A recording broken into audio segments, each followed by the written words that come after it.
Bom dia para todos presentes. Peço desculpa pela demora que nós tivemos aqui como o computador nunca usei, tivemos que fazer o login e ele não reconheceu, mas estamos já com esse problema resolvido. Peço a compreensão de todos em vista de ser a minha primeira sessão a presidir neste tribunal, mas faço com muita vontade de acertar e estou aberta para qualquer orientação que eu possa melhorar o serviço.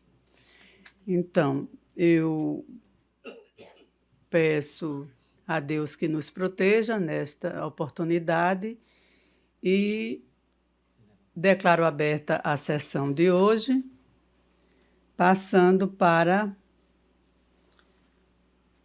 os processos que nós vamos julgar hoje. Minha presença hoje se dá em razão de viagem a trabalho do presidente do Tribunal de Justiça, doutor desembargador Ibanez, e, como eu disse, faço esse trabalho com muita vontade de acertar.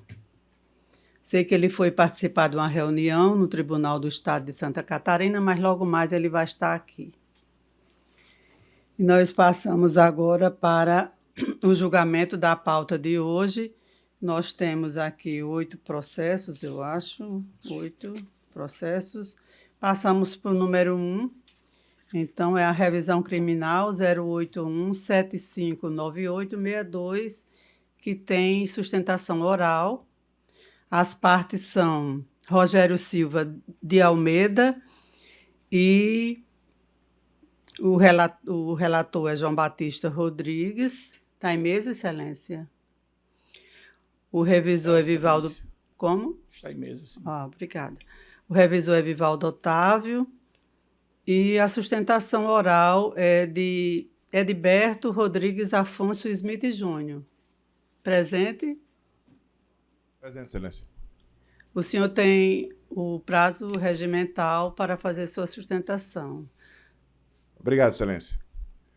Saúdo a todos os desembargadores e desembargadoras e tomo a liberdade de saudar na pessoa do desembargador Amauri, porque antes de adentrar no mérito da nossa revisão hoje, eu vou utilizar 2 minutos iniciais da minha fala para dizer que estou muito feliz, porque ontem completei 25 anos de OAB, então é um quarto de século, e isso daí tem que ser uma dádiva a gente conseguir viver 50 anos e advogar metade desse tempo, quer dizer, trabalhar numa profissão só, durante metade do tempo de vida.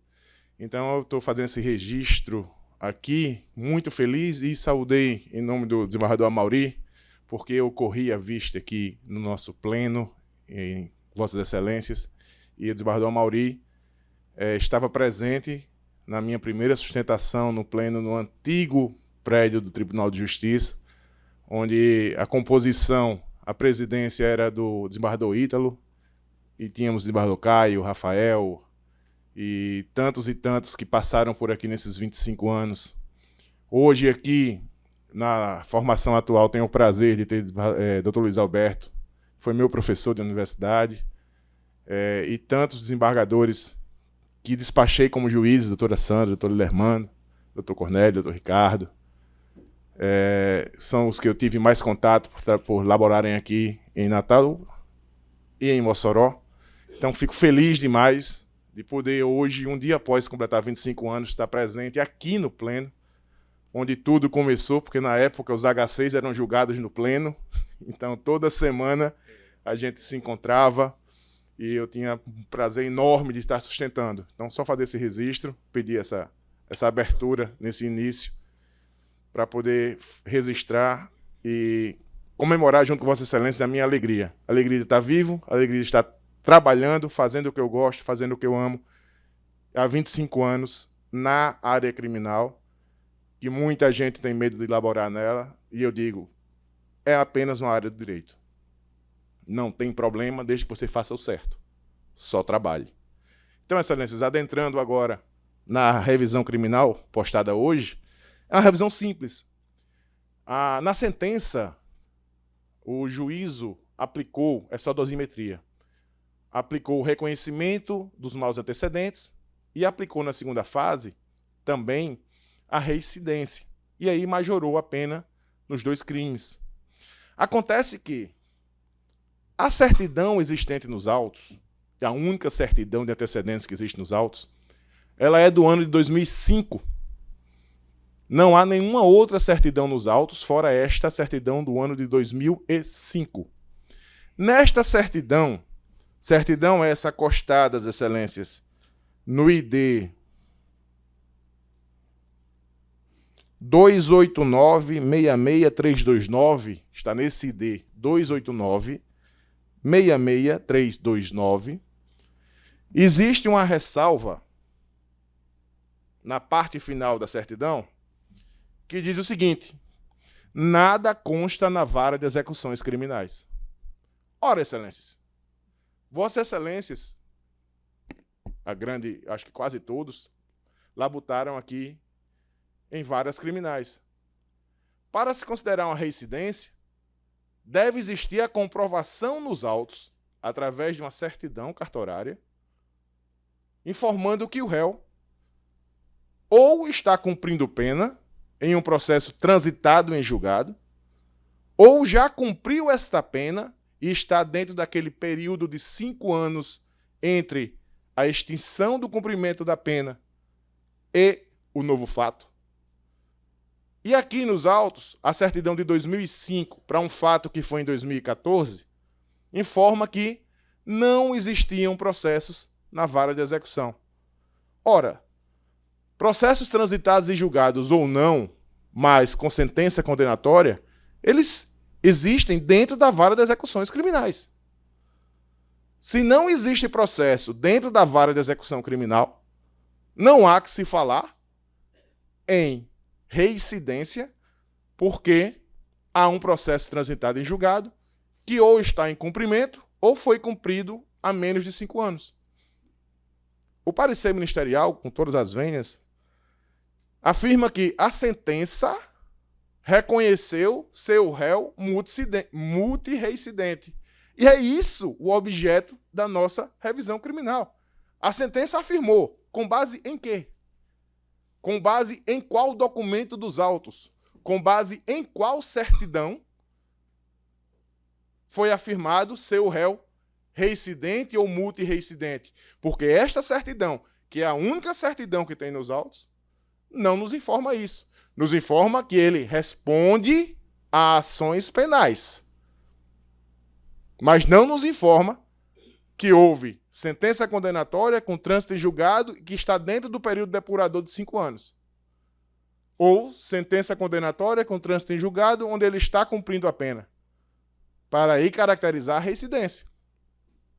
Então, excelências, na nossa visão de defesa, a revisão criminal hoje julgada deve ser dada procedência apenas e tão somente para afastar a reincidência e realizar uma nova dosimetria com relação aos crimes. Há um segundo pedido, e esse pedido hoje não caberia, mas na época da sentença caberia, porque o entendimento do Superior Tribunal de Justiça à época da sentença era que ações em andamento não poderiam ser consideradas para caracterizar ou para valorar negativamente os maus antecedentes. Hoje já se pode ser feito. Só que a jurisprudência da época da sentença dizia que não. Então, excelências, pedimos também, como segundo pedido na revisão criminal, que se aplique a jurisprudência da época da sentença e que considerem como positiva e não negativa a circunstância referente aos maus antecedentes. Diante disso, excelência, me encaminho para o final, requerendo a procedência desta revisão criminal e a correção da dosimetria, chamando a atenção a um fato, nobre relator, desembargador João Rebouça, que em sendo reconhecida a retirada da reincidência, que a reincidência não existe, não está comprovada, o crime do artigo 299 estaria prescrito. Então, como um ato subsequente, seria o reconhecimento da prescrição com relação ao crime do artigo 299. Agradeço a atenção de Vossas Excelências. Nunca fiz sustentação tão rápida na minha vida. E encerro aqui minhas palavras. Obrigado a todos. Obrigada ao excelentíssimo senhor advogado. Eu passo a palavra ao relator, se quiser fazer algumas Senhora considerações. Eu estou encaminhando meu voto pela improcedência da revisão e, em síntese, eu digo que é desnecessária, a meu modo de ver, a certidão comprovando as condenações criminais pretéritas, quando tais dados puderem ser extraídos, por exemplo, de sítios ou de sistemas informatizados do Poder Judiciário, ou ainda da extensa folha de antecedentes do acusado. Eu cito aí o evento, o ID, e conforme dicção da súmula 636 do Superior Tribunal de Justiça, que diz o seguinte: a folha de antecedentes criminais é documento suficiente a comprovar os maus antecedentes e a reincidência, fecho aspas. E, em síntese, em harmonia com o parecer ministerial, eu estou julgando improcedente o pedido. É como eu estou, o voto está disponibilizado. Senhor presidente, pela ordem. Pois não. Também me pareceu que a questão dos precedentes da vida pregressa tem que ser examinada à época da sentença. Então, por isso, eu vou pedir ficha do processo. Pois não. Então, com vistas do processo, o desembargador Cláudio Santos. Aí passamos para o processo de número 2, que este é a revisão criminal, que inclusive está adiado a pedido do advogado por problemas de saúde, foi deferido. O de número 3 são os embargos infringentes e de nulidade. 080549642, de 2023, onde o embargante é Daniel Jonatas Batista de Lima e o embargado é o Ministério Público. Algum advogado para fazer a sustentação oral dessa parte? O processo não está suspenso, não? O advogado está por videoconferência. O advogado está por videoconferência, então. Não, senhor. Pois não, doutor. O senhor tem o prazo regimental para fazer sua sustentação oral. Seu nome é qual? Arthur Roque, minha OAB é 7476 também. Certo, é o que tem. Confere. O senhor pode aumentar o seu som? Está escutando melhor agora, Excelência? Um pouco. Vou usar o... Está ótimo agora.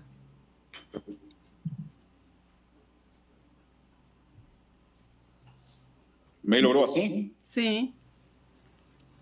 Pronto. Obrigada. Gostaria primeiro, inicialmente, dar bom dia a todos, cumprimentar a todos os embargadores, demais presentes, colegas advogados, e vou procurar, Excelências, fazer uma sustentação oral bem sucinta, mas bem objetiva.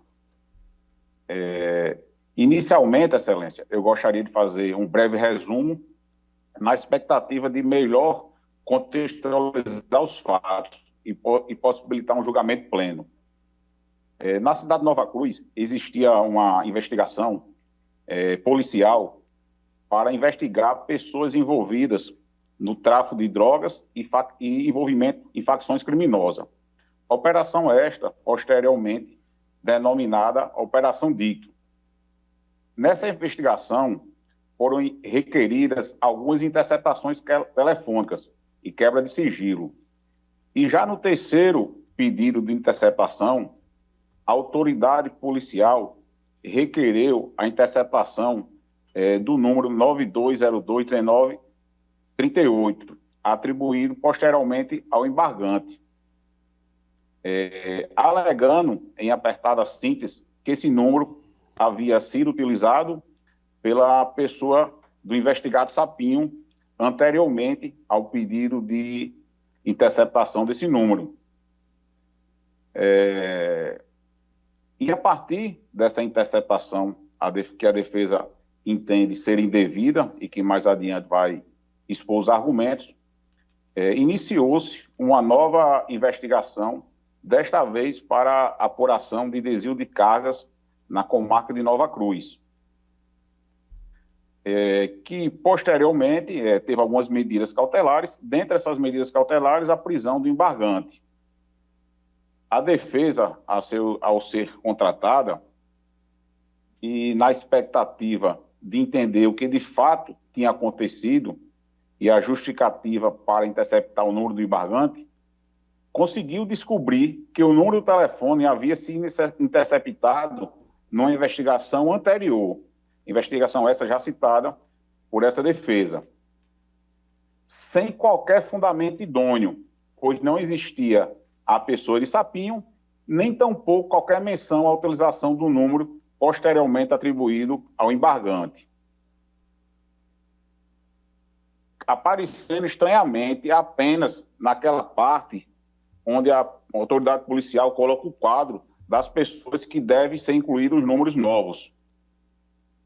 Então, a defesa, após descobrir isso, preparou um requerimento direcionado ao juiz que anteriormente tinha deferido o pedido da interceptação, e o juiz reconheceu os argumentos da defesa, entendendo, naquela oportunidade, que os argumentos utilizados pela autoridade policial eram inidôneos e a interceptação deveria ser anulada com relação ao embargante, pois, de fato, não existia, até o momento do requerimento feito pela autoridade policial para interceptar o embargante, a pessoa de Sapinho ou qualquer menção ou utilização do número atribuído posteriormente a Daniel Jonas, ora embargante.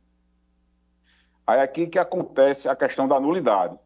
Inconformado, Excelência, o Ministério Público recorreu e, por maioria, conseguiu prover o seu recurso, alegando, em apertada síntese, que realmente o número do embargante não tinha aparecido nas investigações. De fato, o Ministério Público alegou isso no seu recurso em sentido estrito, mas defendeu a existência do investigado Sapinho.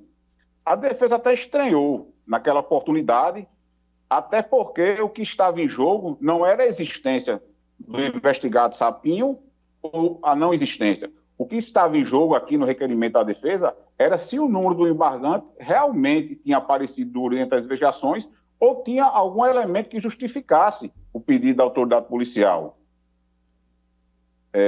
No entanto, o processo seguiu, para julgamento, e o desembargador, na época, doutor Gilson, votou pelo provimento do recurso, alegando que a pessoa de Sapinho já havia sido mencionada em uma conversa telefônica realizada entre Caranguejo e Felipe. Ora, naquele minuto, o desembargador em nenhum momento atribuiu que o número do embargante, 9202-1938, tinha sido utilizado. Reconheceu apenas que Sapinho já tinha aparecido nas investigações. A defesa... só apareceram...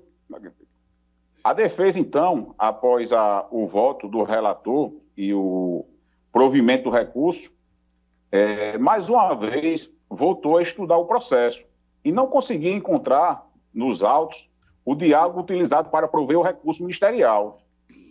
E após um estudo bem feito e uma comparação acurada nos autos originários com as conversas mencionadas no acordo, descobriu que haviam páginas que só tinham sido juntadas aos autos após a interposição do recurso do Ministério Público. O que foi que a defesa fez?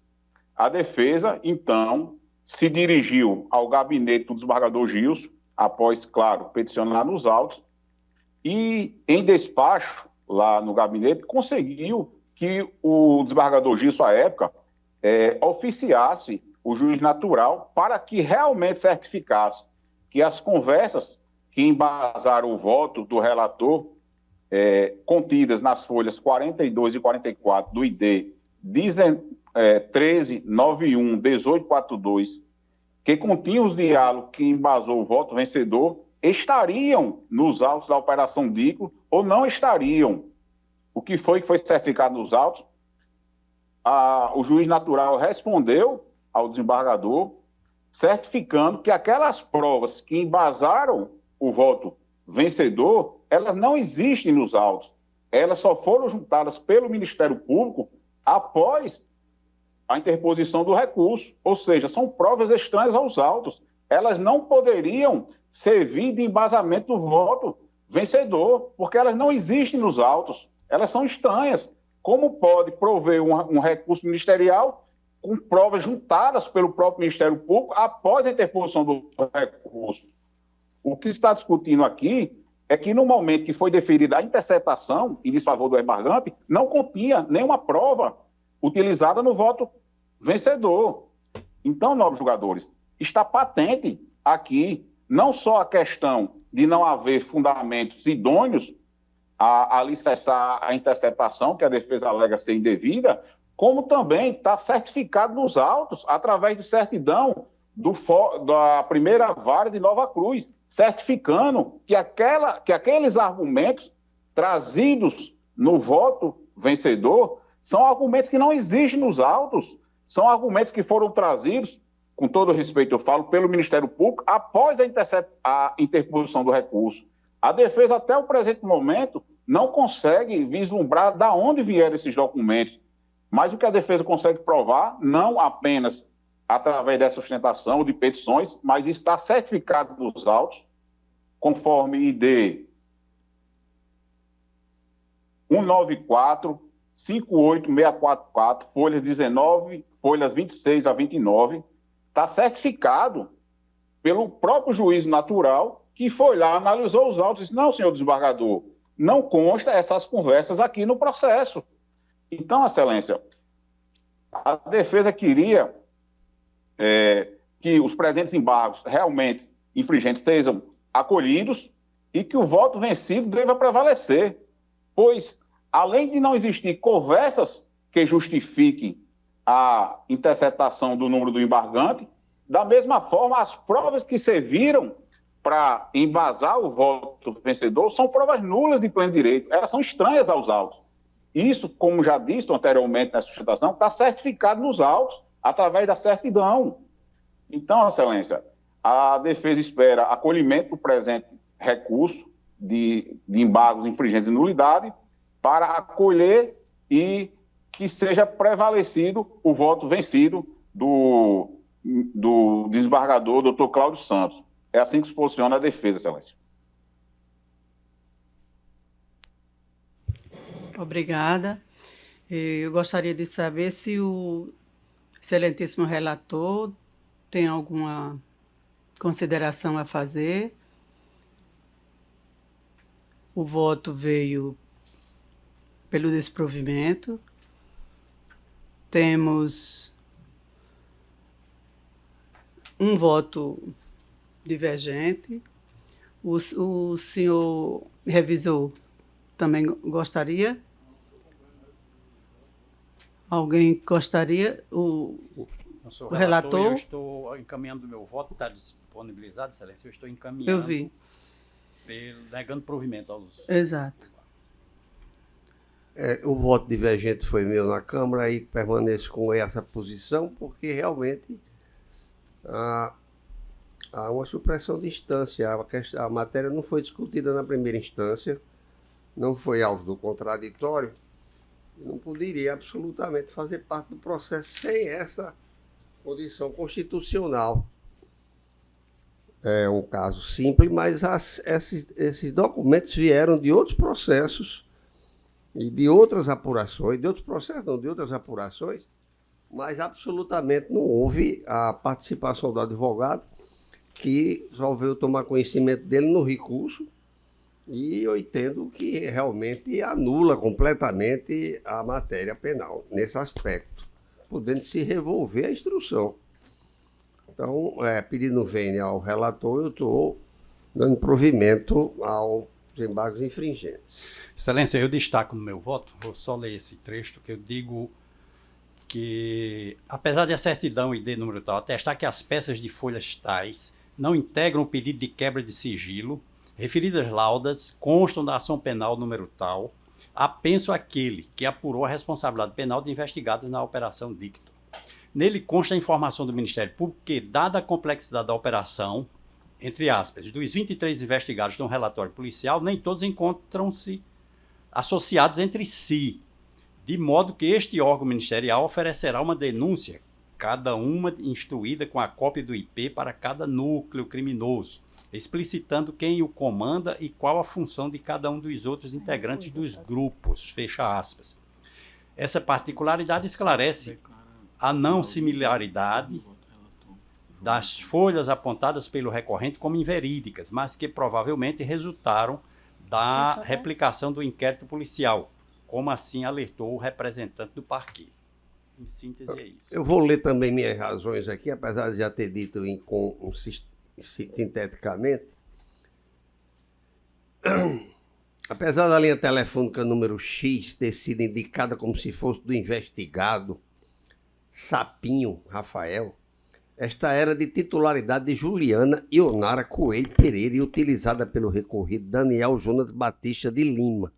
Como o terminal utilizado não tinha, naquele momento, qualquer ligação com os fatos que estavam sendo investigados, evidenciar a ilegalidade na interpretação telefônica realizada pelo monitoramento de sua linha telefônica se deu com base no fundamento inidôneo, restando comprovado que o recorrido teve sua intimidade invadida em grave afronta ao artigo 5º do uso da Constituição da República Federativa do Brasil.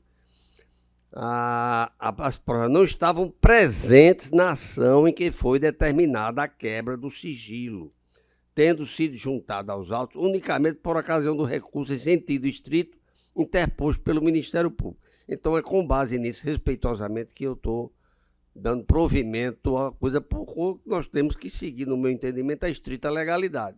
Não saber se houve crime, a questão aqui é meramente formal. Mas, máxima vez ao relator.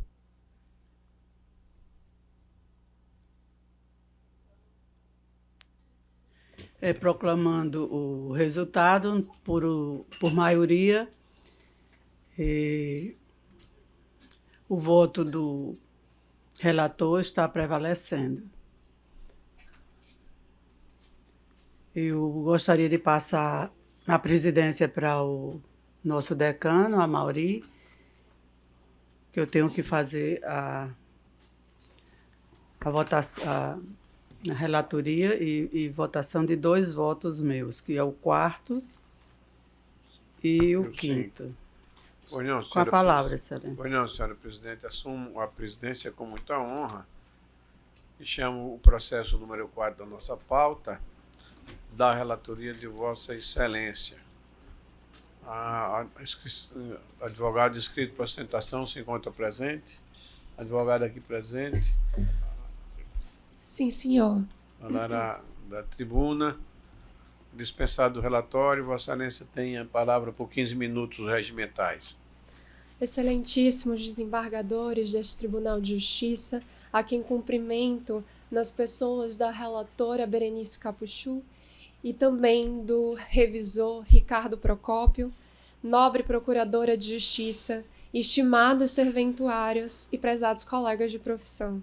Aqui me vale inicialmente das palavras da relatora Berenice, para dizer que, assim como ela, nesta primeira oportunidade de sustentação oral no tribunal, tenho muita vontade de acertar.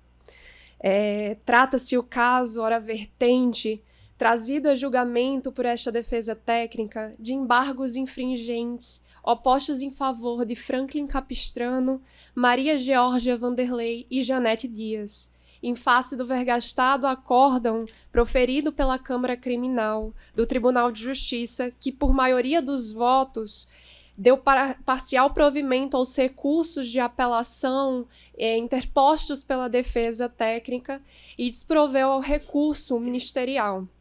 No caso, os réus ora embargantes foram denunciados e condenados pela prática dos delitos previstos nos artigos 288, 304 com o artigo 299 e 312 com o artigo 327.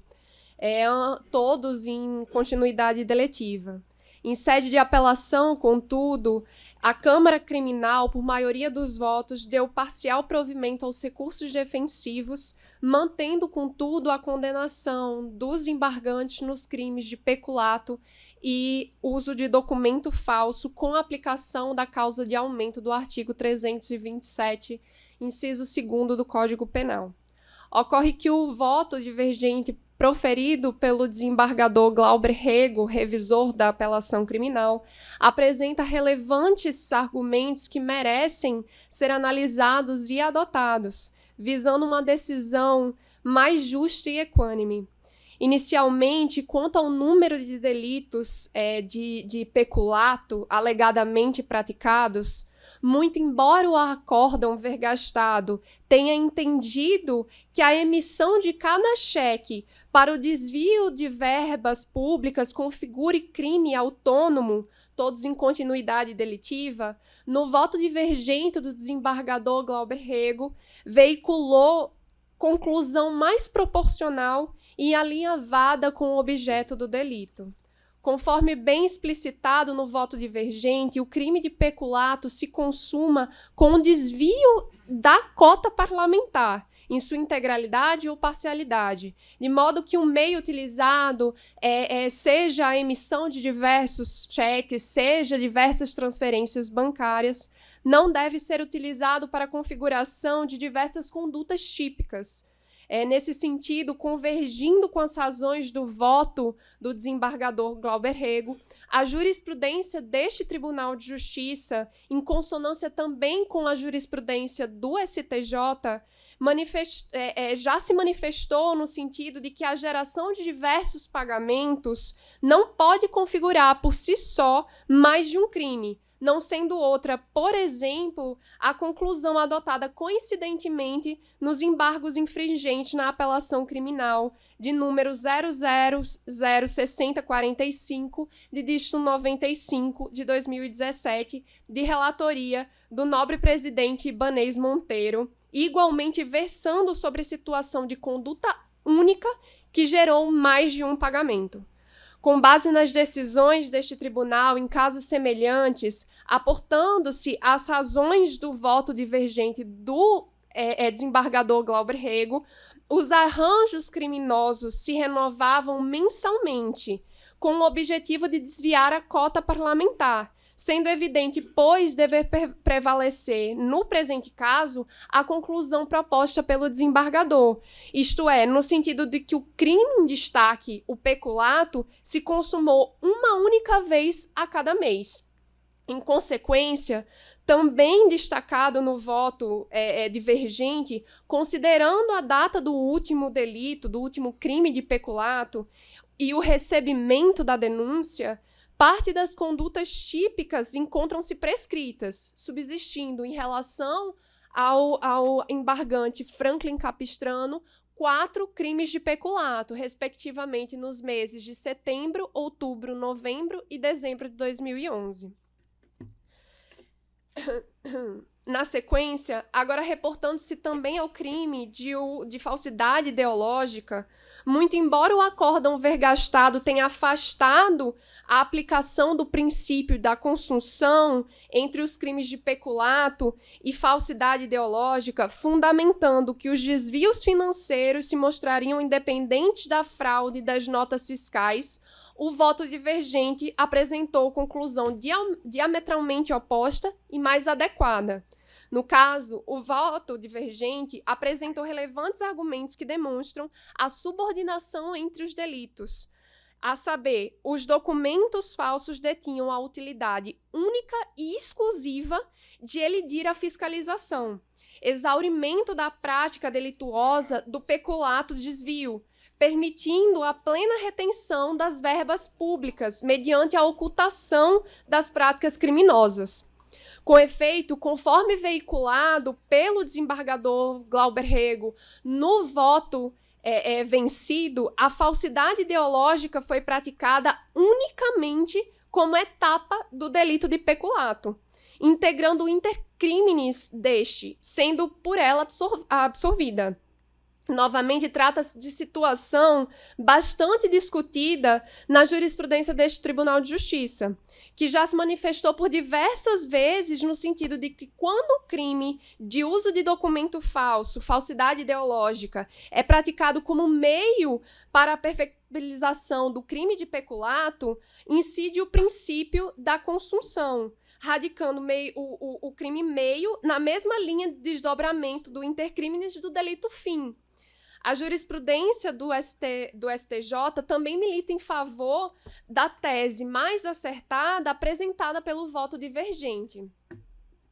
Por fim, já me encaminhando para o final, reportando-me agora à causa de aumento do artigo 327, inciso 2º do Código Penal, convém destacar que o acórdão vergastado havia mantido a causa de aumento sob o argumento de que Franklin Capistrano era agente político detentor de mandado eletivo, na função político-administrativa de gestor do gabinete, e de que Janete Dias e Maria Georgia Vanderlei ocupavam cargo comissionado na Câmara Municipal.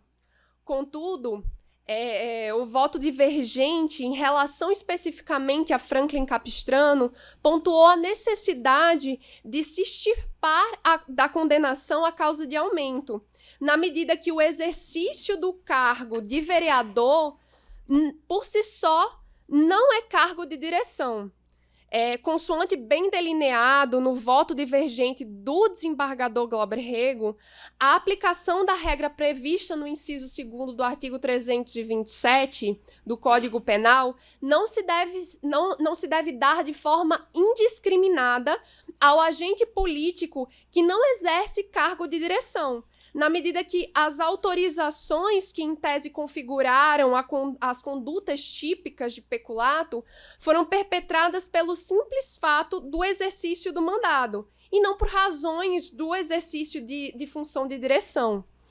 Neste ponto específico, aplicar a figura da analogia é julgar em prejuízo do réu, a partir da indiciosa interpretação in malam parte, vedada pelo ordenamento jurídico pátrio. O Supremo Tribunal Federal, por sinal, quando instado a se manifestar sobre o tema, convergindo com as razões do voto do desembargador Glauber Rego, definiu a inaplicabilidade da regra aos ocupantes de cargos eletivos que não exercem função de direção da Casa Legislativa, não sendo outra a conclusão extraída das razões da Corte Constitucional no recurso em habeas corpus 110.513 do Rio de Janeiro, de relatoria do ministro Joaquim Barbosa, e no habeas corpus 130.389 de Roraima, de relatoria do ministro Gilmar Mendes. Então, dessa forma, diante de todo o exposto, requer esta defesa técnica, na presente oportunidade, o conhecimento e provimento dos presentes embargos infringentes para reformar o acórdão atacado, a fim de reconhecer a prevalência da tese explanada no voto revisor quanto ao crime de peculato, estabelecendo que ocorreu apenas um crime por mês e, a partir daí, aplicar a fração de 1/6 do crime continuado, conforme a súmula 659 do STJ. Pede também pelo reconhecimento da hipótese de consunção entre os crimes de peculato e falsidade ideológica, com o primeiro absorvendo ao segundo na medida em que este foi apenas um crime meio para a perfectibilização do primeiro. E, por fim, afastar a causa de aumento da pena prevista no inciso 2º do artigo 327 do Código Penal, em relação ao embargante Franklin Capistrano, porquanto, conforme arguido, não exercia de forma alguma qualquer cargo de chefia ou direção no período dos fatos. E com isso encerro, agradecendo a oportunidade de defender ao voto do excelentíssimo desembargador Glauber Rego. Muito obrigado, doutora. Doutora Elaine, procuradora-geral. Bom dia, desembargador Amauri, ora na presidência, desembargadora relatora, doutora Berenice, nobre advogada do recorrente. Gostaria apenas de trazer um elemento fático e reforçar que o acórdão hostilizado ele se encontra fundamentado em toda a base, todo o acervo probatório constante dos autos. Inclusive, essa foi a conclusão que constou do acórdão diante dos embargos de declaração que foram apresentados pelo recorrente, no sentido de que essa defesa técnica estava buscando uma rediscussão das provas, sustentando vícios e elementos que já constavam na época do julgamento e que, portanto, seria uma pretensão de revisão da decisão de mérito, fugindo assim ao alcance dos embargos, no caso de declaração, e mais uma vez aqui com relação aos embargos infringentes. Eram só esses os apontamentos a serem apresentados. Presidente, muito obrigado. Muito obrigado, doutora Elaine. A relatora quer fazer alguma consideração a respeito do voto? Não, Excelência. Por tudo que está exposto no meu voto, eu conheço e nego provimento aos embargos infringentes. Pois não, Excelência. Há uma declaração de suspeição aqui do desembargador João Rebouças. Nós temos aqui 6 votos acompanhando a relatora, 4 votos divergindo. Senhor presidente, eu gostaria de sustentar a minha divergência parcial. Bom, tem a palavra, Excelência. Pela ordem. Presidente, eu sou revisor já, inclusive, fiz declaração de voto. Quer se manifestar, Excelência? Não, eu gostaria de ouvir primeiro o revisor. Pela ordem, o revisor. Pois não, agradeço a deferência do desembargador Cláudio. Eu quero cumprimentar a todos e iniciar parabenizando a eminente advogada, que também fez a sustentação neste plenário. Senhor presidente, senhores juízes, eu peço vênia à eminente relatora para dizer que divijo e começo também pedindo vênia à eminente procuradora-geral para dizer que nos embargos de declaração, sim, não cabia a rediscussão. Mas aqui, em sede de embargos infringentes, acho que cabe. E, diversamente de Sua Excelência, eu penso que não está havendo revolvimento de matéria fático-probatória. A discussão trazida nos embargos infringentes é toda jurídica.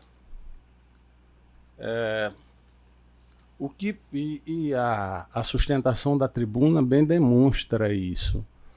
São 3 as insurgências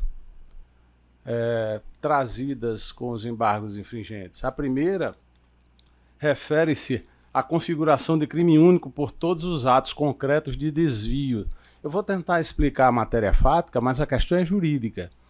Há cotas parlamentares, como nós sabemos, para os detentores de mandato eletivo. No caso, a cota parlamentar em questão serviria para material de expediente do gabinete. Era uma verba que somava R$17 mil. Desculpa. Para pequenas despesas do dia a dia do gabinete. E qual é a divergência que está havendo no processo? É que eram várias notas frias emitidas para justificar o desvio dessa verba. Não se está discutindo aqui, nesta sede de embargos infringentes, a ocorrência ou não do crime de peculato desvio. Isto está assente, não está sendo impugnado na insurgência recursal. O que é matéria de discussão foi um crime de peculato desvio por mês ou tantos crimes de peculato desvio por mês, quantas foram as notas emitidas naquele mês. Eu vou tentar abreviar, porque nós temos uma sessão longa, mas o raciocínio que eu proponho para a Corte e se o critério fosse pelo fracionamento do dinheiro? Eram R$17 mil o valor da cota parlamentar. Alguém poderia dizer, dividindo por 17, nós teríamos R$17 mil, e seriam, portanto, 17 crimes de peculato desvio no mês. O bem jurídico atingido é o valor da cota parlamentar. Vossa Excelência me permite? Até em face de gasolina, de conserto de pneu, de compra de material, de tona, de não sei o que, poderia ter 170 fatos. Sim. Para pagar os 17 mil reais. reais. Isso poderia variar ao infinito. Isso poderia variar ao infinito e não haveria um critério que minimamente pudesse balizar a aplicação de um princípio que é caríssimo, porque é o primeiro do direito penal, que é o princípio da reserva legal.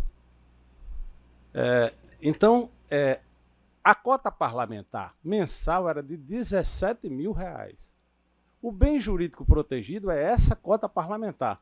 Como eu posso imaginar que eu posso fracionar isso sem um parâmetro minimamente definido pela quantidade de notas fiscais emitidas, porque isso aí é o modus operandi do crime. Não tem a ver com a quantidade de condutas. A conduta por mês é da lesão ao erário de uma cota parlamentar. É o que me parece, com respeito a entendimentos diversos. Então, como é que fez o Ministério Público? E assim o processo foi levado à Câmara Criminal e terminou, por maioria, vencendo essa tese. O Ministério Público estabeleceu que havia tantos crimes de peculato desvio no mês, quantas foram as notas fiscais emitidas para justificar uma caixa de grampo, um pacote de caneta, enfim, despesas pequenas do gabinete. Eram várias notas emitidas e essas notas somadas perfaziam o total da cota parlamentar, 17 mil reais. O que houve foi, estabeleceu-se um concurso de crimes por mês, quando era apenas um crime de peculato desvio. Bem verdade que não deixou de haver o concurso, porque as cotas a que se refere o processo são cotas de 4 meses. E aí sim que haja o concurso como, de fato, a conduta se deu relativa ao peculato desvio de 4 meses. Mas em cada mês, apenas uma cota de desvio foi lesada.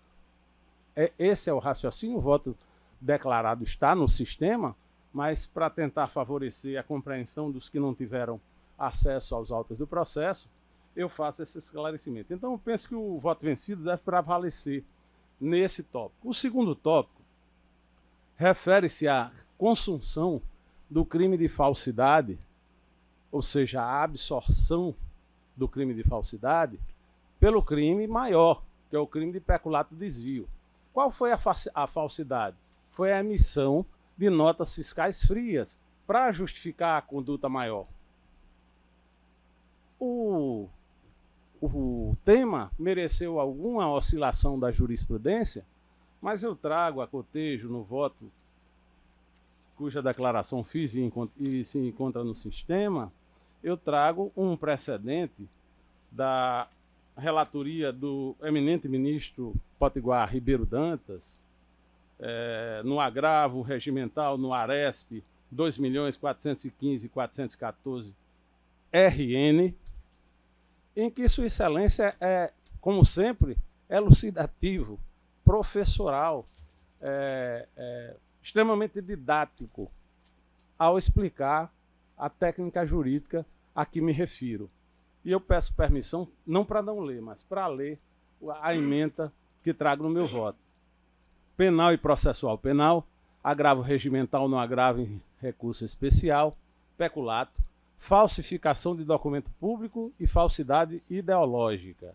Princípio da consunção, cabimento, agravo regimental desprovido. E vem as subementas. Leio a primeira. O Tribunal Local manteve a aplicação do princípio da consunção entre os delitos de peculato e falsidade, considerando estes absorvidos pelos primeiros, por considerar que os documentos falsos serviram exclusivamente para conseguir executar os desvios de dinheiro. Consonância com o entendimento deste STJ. Segunda subementa. O princípio da consunção pressupõe que um delito seja meio ou fase normal de execução de outro crime. crime-fim, ou mesmo conduta anterior ou posterior, intimamente interligada ou inerente e dependente deste último, mero exaurimento de conduta anterior, não sendo obstáculo para sua aplicação a proteção de bens jurídicos diversos ou a absorção de infração mais grave pelo de menor gravidade. Essa segunda submenta toda sob aspas, entre aspas, porque já fazendo menção a outro julgado do próprio STJ, no caso da relatoria do ministro Reinaldo Soares da Fonseca. Portanto, esse é um tema que trata de juridicidade, da qualificação jurídica do fato, não há revolvimento de prova. E o que eu estou dizendo aqui é que não é certo ou errado. Eu respeito os entendimentos, mas eu estou dizendo como é que está sendo encarado pelo Superior Tribunal de Justiça, que tem por função constitucional, por missão constitucional, ser guardião da uniformidade do direito federal. Então, o embargante, ele está dizendo, eu fui punido por 2 crimes, quando um foi meio do outro, que é o de falsidade documental. E eu prossigo no voto dizendo, não ignoro que existe oscilação jurisprudencial sobre esse tópico, mas penso que o caso analisado revela que a execução dos falsos servia unicamente para dar roupagem de ilicitude ao desvio das verbas públicas, porque a oscilação jurisprudencial vai haver a consunção, ou seja, vai haver a absorção do falso pelo peculato, se houver uma íntima correlação. Se o falso não tiver servido para outras condutas delituosas, mas não é o caso. Ou se o falso não tiver vida própria, mas também não é o caso. O falso foi praticado aqui tão somente para poder dar roupagem lícita à conduta anterior e maior, que era a conduta do peculato desvio. Entendo como Sua Excelência, o desembargador Glauber, que foi o voto vencido na apelação, que é irrelevante considerar os documentos falsos, se os documentos falsos eram produzidos antes ou depois do desvio efetivo da verba. Porque um dos argumentos foi esse, que o falso era emitido, era praticado depois. Claro, as notas eram frias, as notas tinham o condão tão só de querer encobrir a conduta ilícita maior, que era o peculato desvio. Não houve evidência de que eles, os falsos, eram utilizados para propósito diverso da execução do peculato, razão por que deve ser considerado infração penal meio para a consecução do crime-fim. Procede, portanto, ao meu ver, mais uma vez pedindo vênia, a segunda resignação dos embargantes. E quanto à causa de aumento de pena, a última resignação dos embargantes é com relação à causa de aumento de pena do parágrafo 2º do artigo 327. O artigo 327 amplia o conceito de funcionário público para fins penais. Muito bem, estabelece uma cláusula genérica. Só que o parágrafo 2º desse mesmo dispositivo, o que é que ele faz? Traz uma causa de aumento de pena bem pesada, porque, inclusive, é uma causa com quantitativo fixo. Salvo engano, é a terça parte. Aumenta-se a pena... desculpem, deixa eu abrir, o Código Penal está aberto aqui. Artigo 327, parágrafo 2º. A pena será aumentada da terça parte. E aí eu faço questão de concluir a leitura. Quando os autores dos crimes previstos neste capítulo forem ocupantes de cargos em comissão ou de função de direção ou assessoramento de órgão da administração direta, sociedade de economia mista, empresa pública ou fundação instituída pelo poder público. Nós estamos vendo aqui uma causa de aumento de pena bem exacerbada para um sujeito ativo com qualidades especiais. Essa é uma elementar normativa para um crime próprio, ou seja, um crime que exige que o sujeito ativo tenha uma especial qualidade. E a lei diz qual é essa qualidade para fazer a exacerbação. O detentor de mandato eletivo não se encaixa no figurino de nenhuma dessas descrições normativas do tipo. Então, por essas razões, senhor presidente, já caminhando para o final, já concluindo o meu voto, eu cito também aqui, o tema gera discussões, mas também com relação ao parágrafo 2º do artigo 327, eu trago um precedente jurisprudencial explicando, aliás, ambos do STJ, firmando esse posicionamento. Com base nessas razões, renovando o pedido de vênia, eu vou dar provimento ao recurso para acolher as 3 irresignações suscitadas nos embargos infringentes. É assim que voto, presidente. Muito obrigado. Obrigado, doutor Ricardo, embargador Ricardo Procópio. Embargador Cláudio, tem a palavra. Senhor presidente, no exercício, realmente o desembargador Ricardo exauriu muito melhor do que eu iria fazê-lo. Daí a minha espera pela palavra dele, não apenas como revisor, mas também como conhecedor da matéria, com mais profundidade. Eu tive dúvidas apenas, e acompanho já de antemão o voto vencido na Câmara e agora abraçado por Vossa Excelência, e não tenho dúvida que a nota fiscal falsa foi emitida para receber o dinheiro, o peculato. O crime de peculato absolveu, portanto, o crime de falsidade ideológica, não tenho dúvida sobre isso. A norma, estritamente, o direito penal estrito, nos diz isso. Outro aspecto, trazendo também bem da tribuna pela jovem advogada, que nós devemos incentivar cada vez mais os debates que enriquecem as melhores decisões, relativamente ao crime continuado, sem a menor dúvida. Eu participo desse entendimento inteiramente com as razões expostas. Tive dúvidas apenas com relação ao 327.2, porque, na realidade, havia uma certa gerência dos recursos por cada vereador. Mas eu quero, nesta dúvida, ficar com a estrita legalidade. Inclusive, muito bem esclarecida, desembargador Ricardo, nesse areste que Vossa Excelência traz,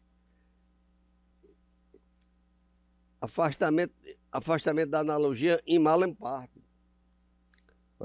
Ou seja, se a lei diz que é isso, tem que exercer o cargo de direção de assessoramento de chefia para ter o aumento da pena, ele só exercia o cargo eletivo. A relatora, no seu voto, diz que quem ocupa cargo eletivo pode também ser alvo desse aumento da pena, mas desde que ocupe uma daquelas funções de gerência. De maneiras que, pedindo vênia aos que entendem diferente, eu vou votar para acompanhar inteiramente o voto do desembargador Ricardo Procópio Bandeira de Melo. Pois não, embargador Cláudio Santos, muito obrigado pela intervenção. Alguém quer se manifestar?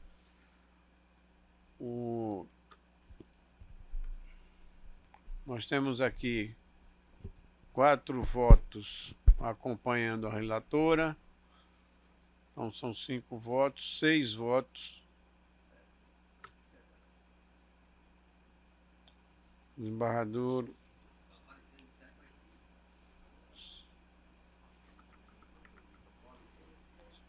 Ok. 7 votos. Perfeito. Só atualizar aqui, porque não estava atualizado na minha tela.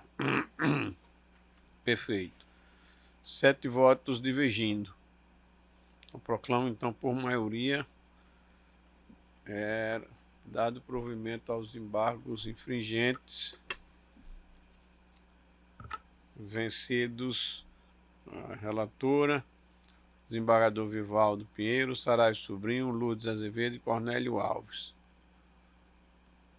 O redator para o acordo será o desembargador revisor, desembargador Ricardo Procópio. Proclamado. Presidente, Vossa Excelência tem o seguinte, não é? Com a vossa permissão, continuarei então com presidência e chamo a revisão criminal 081-7205 da relatoria, como já anunciado, da desembargadora Berenice Capuchu. O advogado se encontra presente, inscrito. A presença virtualmente. Desculpe. Normalmente a gente procura pela tela, mas Vossa Excelência tem a palavra por 15 minutos regimentais. Nossos cumprimentos à relatora, que nesta sessão também preside, neste 26 de março de 2025. Ao excelentíssimo senhor desembargador que preside este momento, este julgamento, e às desembargadoras e aos desembargadores, aos juízes convocados, os nossos cumprimentos, aos seus assessores, aos colegas advogados aqui presentes. Excelências, o caso que Vossas Excelências têm para julgar nesse momento, podemos assim dizer, ao tempo em que cumprimento a Procuradora-Geral de Justiça, a doutora Elaine, e espero que quando a senhora não mais estiver ocupando essa cadeira, o doutor Glaucio Pinto Garcia aí possa sentar-se. Eu o conheço desde quando ele era promotor de justiça em Jardim do Seridó e atuou com firmeza e sensatez. Não tem divergência entre o que esta defesa e este que fala pelo revisionando pede e o que o Ministério Público se manifestou em seu parecer. Nós alegávamos e alegamos que esta sentença e esse processo deveria ser anulado. Inicialmente porque, infelizmente, houve uma falha da defesa em duas situações. Nós estamos tratando do caso de Ivan Bueno, não é isso? É porque eu tenho um próximo processo que também é revisão no dia de hoje. Acho que é Ivan Bueno, é o caso que estamos a tratar. O que foi que aconteceu? A defesa cometeu um erro, não era este causídico, mas passou-se o tempo e bateram à nossa porta. O que foi que aconteceu? A defesa anuiu que o acusado fosse ouvido antes das testemunhas de defesa e de acusação.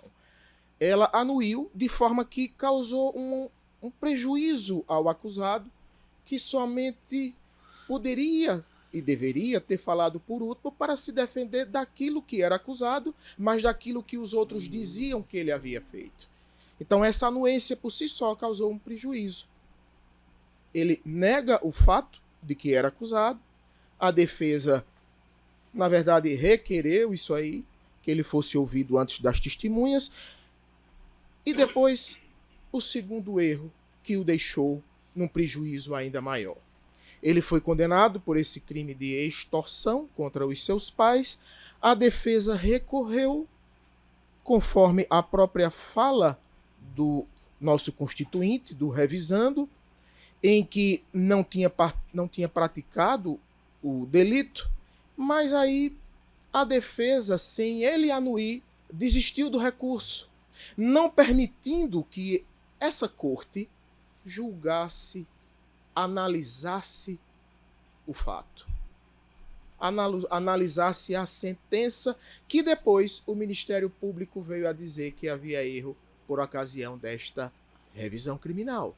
Então, houve um defeito, e aí nós alegamos como preliminar, numa situação em que o nosso constituinte ficou sem uma defesa adequada e, portanto, indefeso, e no processo penal, todo e qualquer pessoa acusada de cometer fatos delituosos tem o direito a ter uma defesa técnica que esteja à altura daquilo que ele necessita. Essas são as preliminares e que nós sustentamos que o processo em si deveria ser anulado.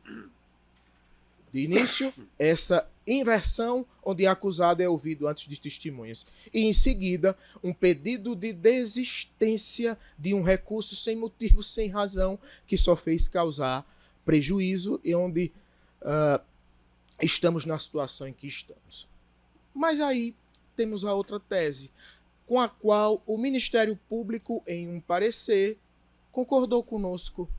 o nosso constituinte foi condenado ele inicialmente foi acusado por 2 delitos, uma extorsão e uma ameaça. Juízo sentenciante o absolveu por ameaça e o condenou por extorsão a uma pena de 5 anos. Na revisão criminal, ora em julgamento, o Ministério Público, em seu parecer, compreendeu que extorsão não havia, mas sim o delito de ameaça. Ou seja, a compreensão do Ministério Público de 2º grau foi a de que, se havia condenação a ser proferida contra esse revisionando, deveria ser a de ameaça e não a de extorsão. Como a ameaça tem uma pena menor, este crime está prescrito. E no parecer do órgão ministerial, ela é clara. A senhora, a procuradora Pinheiro, ela diz que a decisão certa, correta, a ser tomada neste caso, neste processo, é absolver o nosso constituinte daquilo que ele foi condenado, extorsão, mas condená-lo por aquilo que ele foi absolvido, que é ameaça. E se assim o fizerem, já declarem a prescrição. Estas são as palavras que eu tomo emprestadas do Ministério Público, num caso que, de um jeito ou de outro, nós nos sagramos e nos temos por satisfeitos. Devolvo a palavra, agradecendo pela atenção e desejando que Vossas Excelências possam ter o sentimento de justiça que sempre tiveram e possam acertar nesse julgamento que já vem com erros. Muito obrigado, doutor.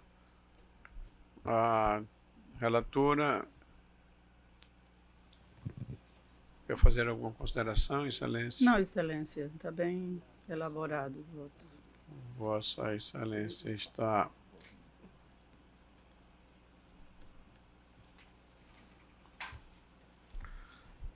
votando pela improcedência do pedido. Era 7 votos acompanhando e 5 divergindo. Proclamo, então, improcedente. 7 que acompanha. Aqui eu tenho 7. 8 com o voto dela, né? 7 acompanhando.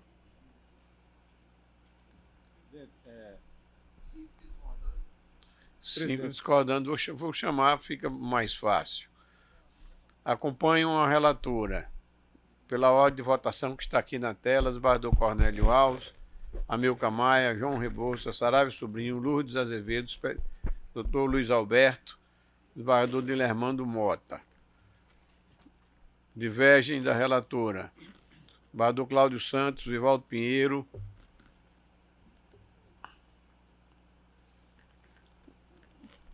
duas vezes aqui saiu. Cláudio Santos, Vivaldo Pinheiro, Ricardo Procópio, Glauber Rego e desembargadora Sandra Elali. 1, 2, 3, 4, 5. Presidente. Aqui. Desembargador Amauri. Pois não. Eu sou revisor e fiz declaração de voto divergente também, evidentemente, pedindo vênia à eminente relatora, a querida desembargadora Berenice. Está no sistema o meu voto.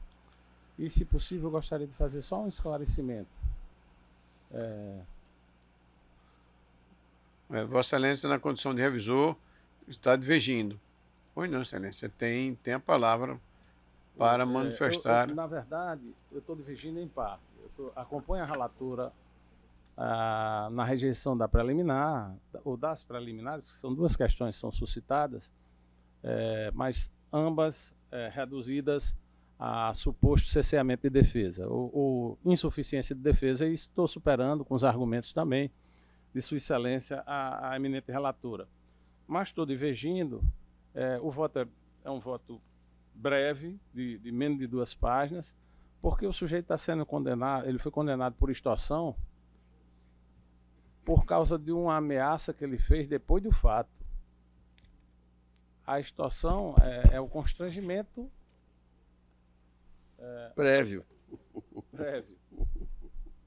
Então, e assim... Embargador no Ricardo. caso, falta um elemento normativo do tipo que é a vantagem econômica. Não havia vantagem Como econômica. Vossa Excelência Pois não, reforça a dialética aqui nesse tribunal a respeito desses temas, que eu acho importante, que na realidade foi o pedido de empréstimo de um carro do pai. Isso. Uma briga 5 familiar. anos de cadeia, numa ameaça, porque ele disse, depois que disse, o senhor está guardado.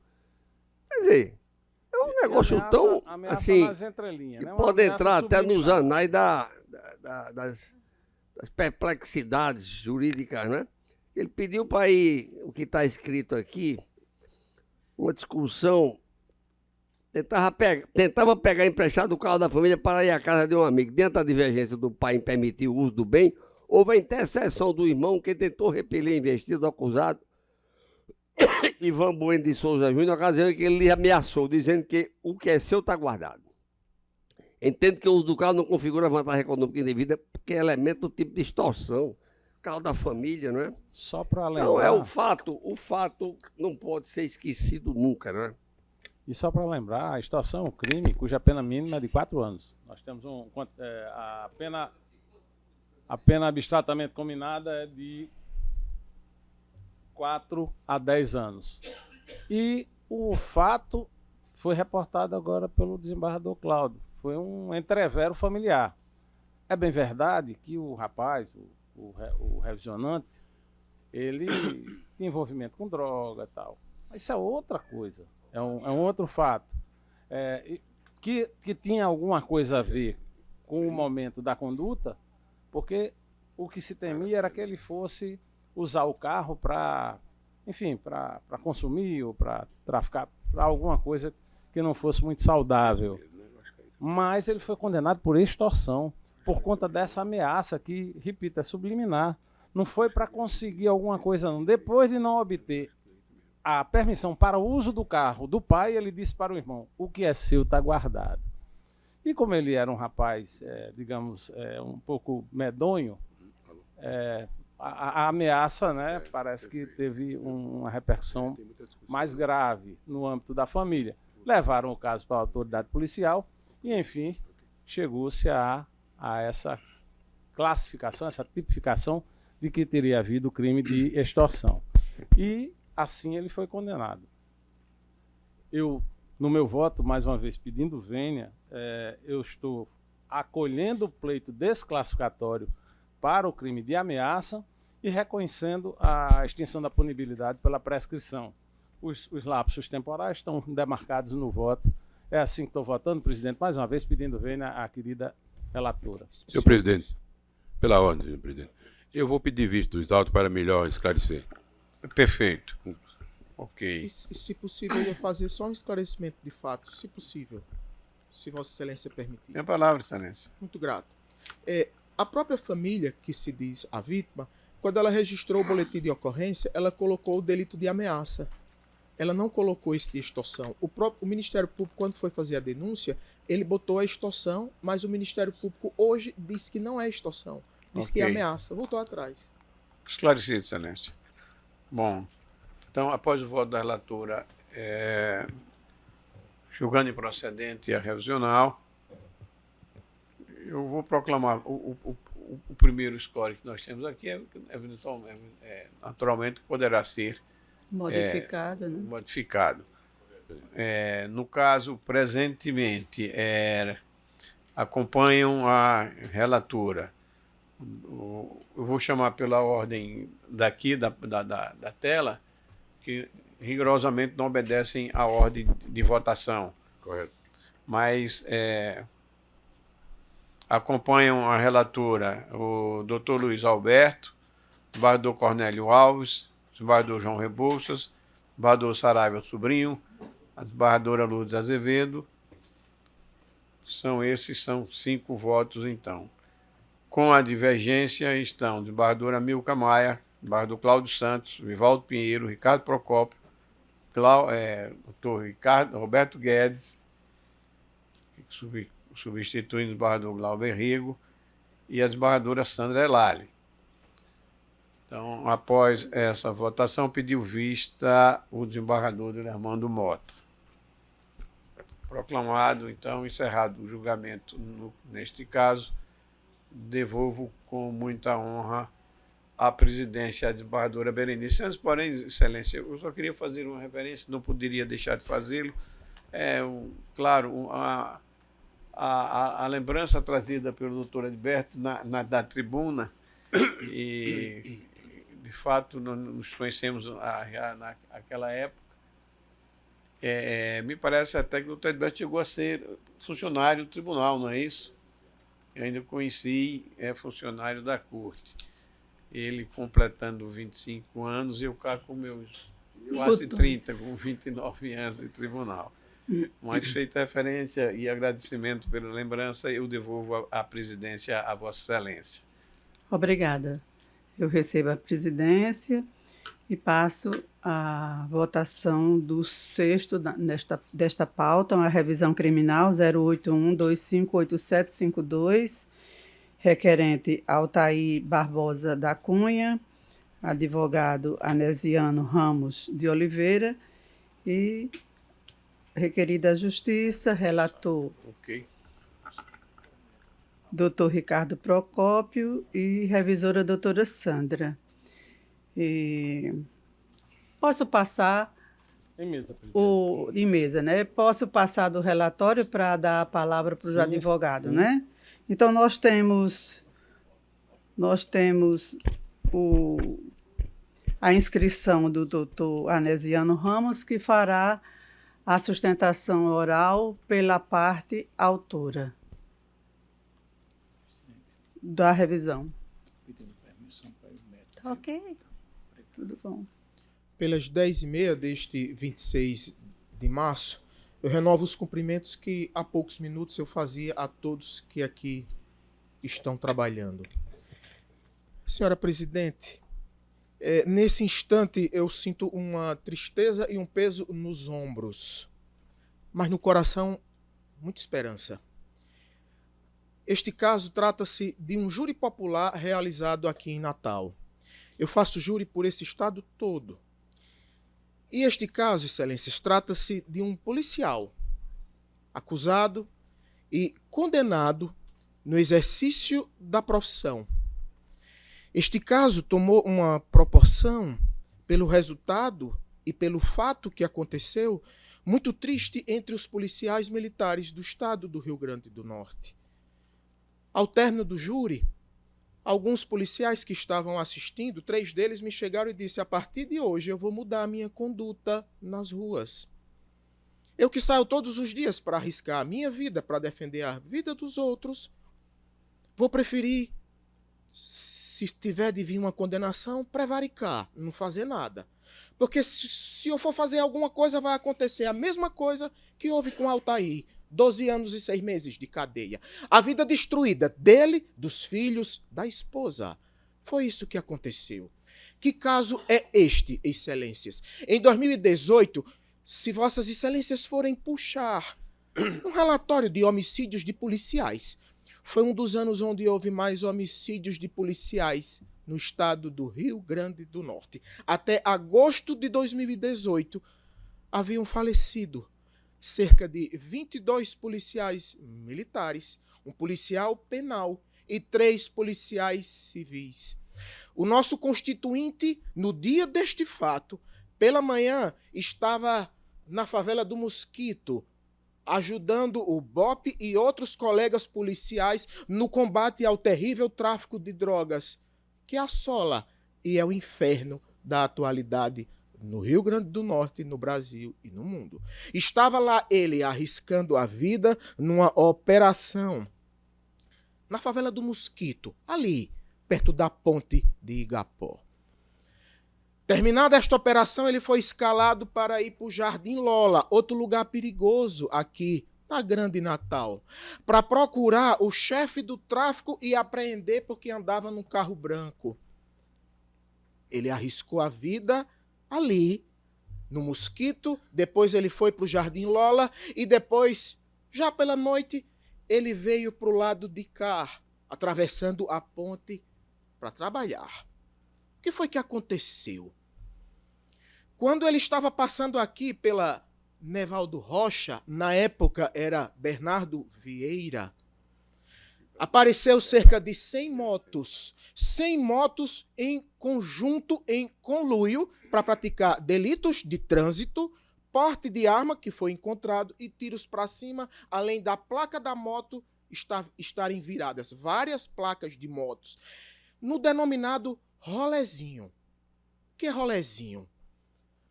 Várias pessoas saem em conjunto, 80, 100 pessoas em moto, fazendo zoada, cano estourando. Eles viram as placas das motos para que não sejam identificados, pegarem os sinais de trânsito, as câmeras, para que não sejam multados. Quando eles estavam passando por ali, pela Nevaldo Rocha, eles se depararam com esses rolezinhos. 4 policiais dentro de uma viatura da polícia trabalhando. E um dos policiais, que não foi esse que foi acusado e condenado, viu que um deles estava com a arma em punho. O que é que eles fizeram? O que eles tinham que fazer? Estrito cumprimento do dever legal. Eles saíram da viatura e foram abordar aquelas pessoas que estavam arruaceiros na rua, atrapalhando o trânsito e a paz social. Deram voz de parada a vários deles e não pararam. Viram que alguns estavam dando tiros para cima. Eles tinham que agir em defesa deles pelo dever e em defesa de nós, dos seus filhos, das pessoas que vossas excelências amam e nós também. E o que foi que aconteceu? Um desses rapazes, em que eles identificaram que estava com a placa virada para não ser identificado mais facilmente, que tinha sido visto com uma arma em punho, anda na contramão na Bernardo Vieira por volta das 8h30, 9 da noite, dali do sentido da Bernardo Vieira, como quem vai para o shopping Midway. O que foi que o nosso constituinte fez? Policial militar dentro da viatura vendo crimes. Ele sai do veículo, da viatura, teve um aborrecimento por lá, alguns caíram, eram 100 pessoas em motos, arriscando a vida os policiais militares. Colega desses, colega dela, colega de vários dos senhores, vários daqueles que os senhores têm fazendo suas seguranças. Esse estava na rua. Um desses jovens, na garupa de uma moto, vai na contramão, praticando o crime de direção perigosa. O nosso constituinte manda ele parar e ele não para. Direção perigosa, arriscando a própria vida e a dos outros, porque os veículos vão no sentido Midway, Zona Norte. Este rapaz na moto ia Zona Norte, sentido Midway, pela contramão. O senhor Altair, esse revisionante, sai do veículo e atira. Um tiro. Esse tiro traspassa o corpo, as nádegas da vítima. O nosso constituinte vai até ele, liga para o SAMU, está nos autos provados, liga para o SAMU pedindo socorro. Ele não sabia quem era, só sabia que era um rapaz praticando um crime de direção perigosa, placa dobrada, pessoas que atiraram. O que foi que aconteceu? Ele dá um tiro, liga para o SAMU, atingiu o rapaz, ele vai para lá. O SAMU demora, ele pega o rapaz e leva para o Clóvis Sarinho, o Valfredo. Isso é conduta de quem quer matar alguém? Um policial militar no estrito cumprimento do seu dever, defendendo a vida deles e dos outros. Legítima defesa, estrito cumprimento do dever legal, ele tinha que agir, senão prevaricava. E se aquele rapaz naquela moto batesse de frente numa senhora que viesse dirigindo um carro de passageiro e matasse esse pessoal? A polícia de antes nem fez nada. Foi o que aconteceu. Esse Altair, o mesmo que ligou para o CIOSP, o mesmo que pediu o SAMU, o mesmo que socorreu e deu um só tiro e socorreu, ele foi condenado a uma pena de 12 anos e 6 meses. Homicídio qualificado pela surpresa. Estrito pela surpresa, que também seria recurso que impossibilitou a defesa da vítima porque atirou pelas costas. 7 minutos ainda tenho? Porque atirou pelas costas. Mas o rapaz que estava fugindo não estava diante de uma surpresa, porque ele sabia que a polícia estava mandando ele parar. A polícia o havia interceptado, encontrado por ele.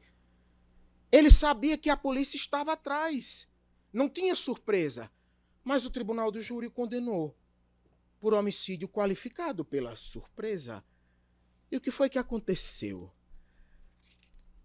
Condenado a 12 anos e 6 meses, perdeu seu salário, está com mandado de prisão decretado, perdeu a vida. De um dia que ele saiu pela manhã para ir para a favela do Mosquito, depois foi para o Jardim Lola e depois foi enfrentar 100 moleques em rolezinho, atrapalhando a paz social, dando tiro para cima armados, alguns, não todos, mas também com a placa da moto virada para não serem identificados. Eu estou diante de Vossas Excelências, que são a nossa última esperança.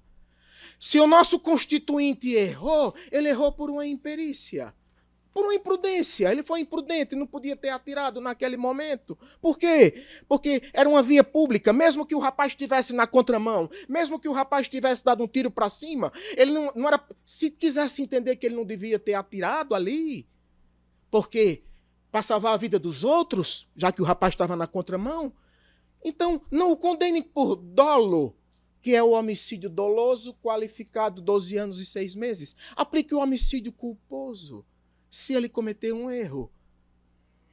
Mas ele não cometeu erro algum.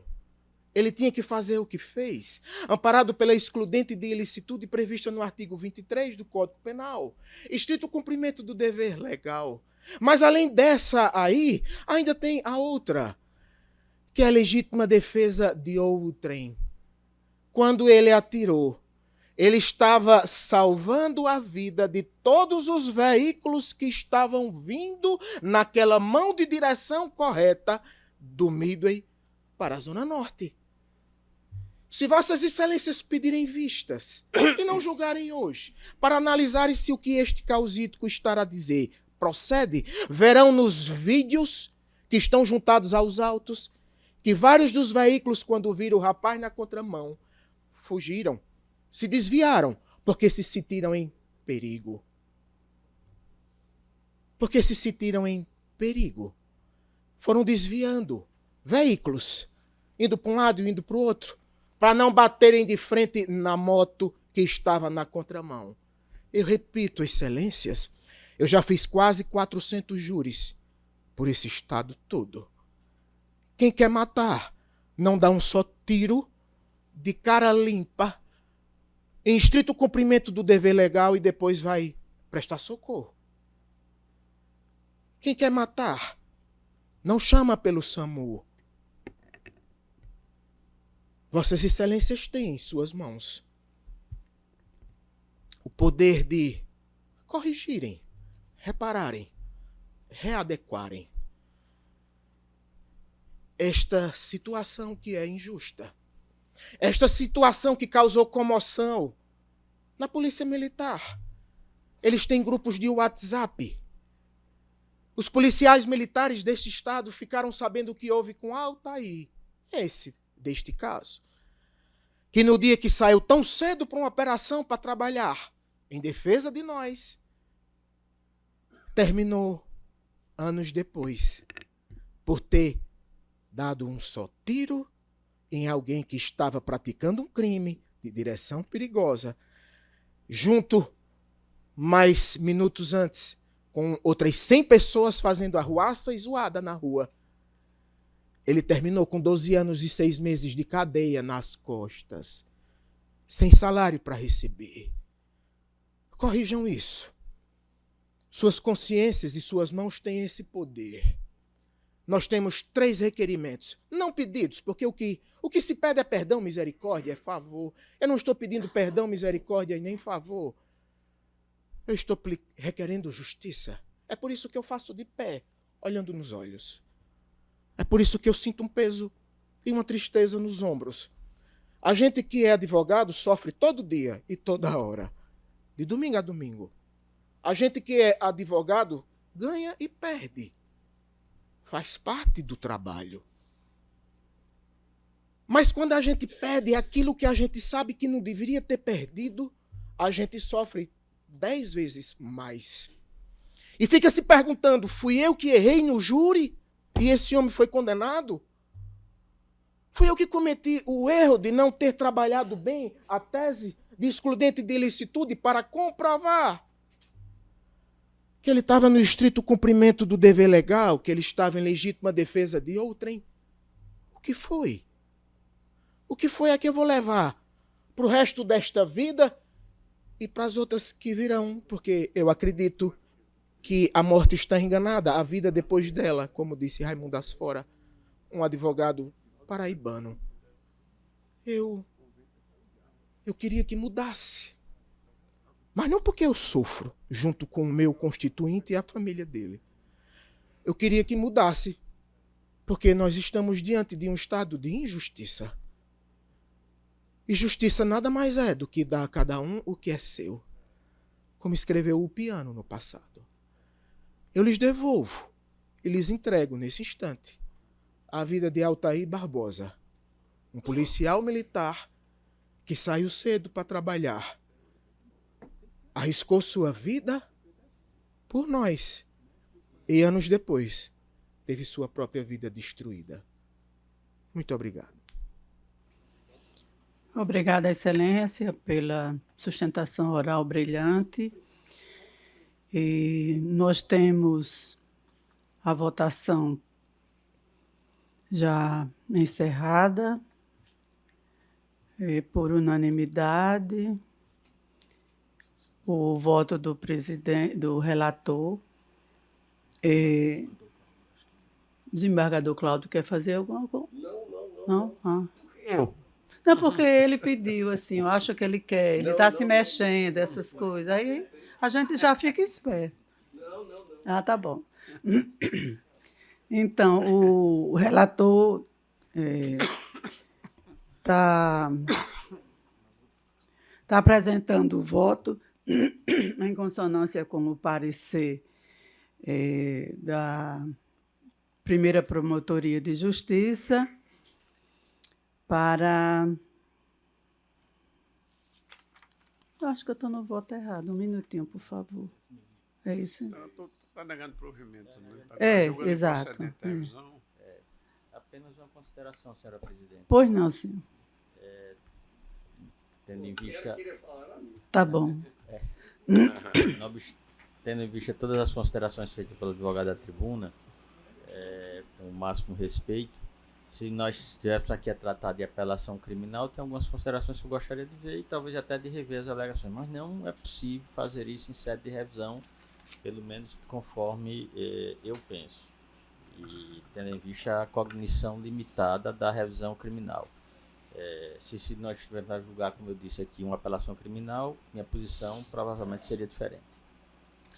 Perfeitamente. Apenas para aproveitar, Excelência, e de fato, o que o desembargador Amilcar diz é muito procedente. E até mesmo em atenção ao que posto pelo advogado da tribuna, e muito bem posto, eu poderia até dizer que se fosse um dos jurados, eu teria naturalmente votado pela absolvição, no caso concreto, pela brilhante exposição que Vossa Excelência fez. Exato. Mas o instituto que estamos aqui a julgar tem as suas limitações e esse nosso poder de rever não é absoluto, porquanto é limitado tanto pelo regramento constitucional como pelo regramento infraconstitucional. Por isso, como bem disse o desembargador Amilcar, em sede de apelação ou em outra discussão, talvez até nós pudéssemos aprofundar mais essa discussão. E, de fato, Vossa Excelência faz referência a uma realidade que existe, né, no país inteiro, que por vezes o policial é mal compreendido e até no exercício tão nobre da sua função, né? Mas em face exatamente da via estreita que era a revisão criminal, nos impede naturalmente de aprofundar essa discussão a partir dos elementos que Vossa Excelência trouxe da tribuna. Por isso que eu também estou acompanhando o relator, senhora presidente. Que o relator vota por julgar improcedente a pretensão. Obrigada. Então, nós vamos passar para o sétimo. O sétimo. É ação rescisória também, 080877077. O autor é Sociedade Rio-Grandense de Moagem. Advogados Everson Gomes Cavalcante, Gabriel Deitos Vilela, George Augusto Viana Silva, e réus, Companhia Energética do Rio Grande do Norte, COSERN, Rossana Deile de Oliveira Fonseca e outro. Os advogados são Rossana Deile de Oliveira Fonseca e outro. Relatoria da desembargadora Sandra. Se encontra em mesa, Excelência. Eu queria só fazer uma observação que no ID 2578-8834, o desembargador Cláudio Santos declarou impedido de funcionar nos autos. Sim. Não se encontra, né, no... Foi no processo original? Aqui não se encontra. O doutor Cláudio Santos está discordando. No 7, mas não estou fazendo a pergunta que pode ter sido no processo original, que nós estamos falando aqui. Não, é na rescisória, era o relator, inclusive. Eu vou ver qual é o ID de novo. E podemos prosseguir para as... Desembargadora. Pois não? Eu não tenho. Eu gostaria de esclarecer o ID. O ID que a eminente relatora faz referência é o 25. Se ele falar mais alto e olhando para nós, fica mais fácil, talvez, doutor. Diga aí, por favor. Eu gostaria de esclarecer o ID que a ilustre desembargadora relatora fez referência, é o ID 25788834. Vossa Excelência disse que não teria condições de participar do julgamento, porque compôs a turma originária que julgou o pleito que é objeto da rescisória. Apelação. Bem, isso é um... Não. Não posso ser relator, não devo ser relator. Preferencialmente, não devo ser relator. Exato. Mas impedido porque fui relator, não. Pode participar, sim. Preferencialmente, eu acho que o termo da lei é esse, que recairá sobre outro. Foi por conta dos termos. Então, eu não me sinto impedido, não. Aqui eu estou absolutamente... Se consta do processo original... Eu até achei estranho, realmente, mas é como relator, né? Vamos fazer o seguinte, desembargadora. Eu peço vistas, porque eu não gosto muito de me acomodar. Porque, inclusive, eu estava votando divergente, eu vou até adiantar, porque realmente me parece que a competência é nossa. Eu vou tirar de mesa. Por quê? Porque o aumento dos honorários foi aquele automático, porque recorreu e o recurso não foi provido. Não discutiu aqui a questão que foi decidida no tribunal. O STJ não entrou nesse mérito. Mas ficaria mais feliz se Vossa Excelência reexaminasse. Mas ela está tirando de vista, não pode. Ela está retirando de mesa. Estou retirando de mesa. Pode. Tá bem. por conta disso. Então fica retirada de mesa o de número 7 e passamos para o de número 8, que também é uma ação rescisória, 08088-3509, autor Zacarias Matias Moraes Costa, advogado Leonardo Napoleão Cabo, réu município de Mossoró, procurador Emerson Rodrigues Matos, relatora desembargadora Sandra Elali, se encontra em mesa, Excelência. Ok. Então, a inscrição para sustentação oral é do advogado do autor. Aqui não tem o nome dele. É o próprio? Presente por videoconferência, Excelência. Tá, ok, se encontra, né? Então, o senhor tem o prazo regimental. Fala por quê? Pelo autor. Nós temos. O encaminhamento é no sentido da procedência do pedido. Exato. Então, o advogado pode dispensar a sustentação, se for da preferência dele. Perdão, Excelência, eu não escutei. Foi pela procedência da rescisória? Sim. Pronto, nesse caso eu declino da desnecessidade da sustentação oral em respeito a todos do plenário.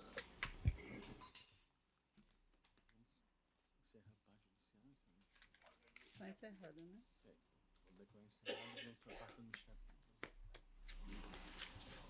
Então,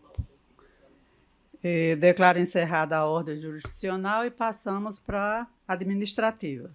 Pouca coisa, dá para a gente fazer sem pressa. Então, não há expediente. Essa?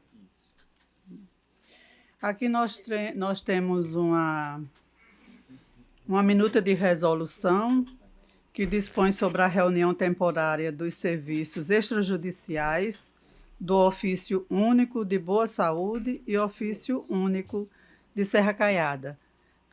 Receberam a cópia? Sim. Estão de acordo? De acordo. Sim. Ok. Como?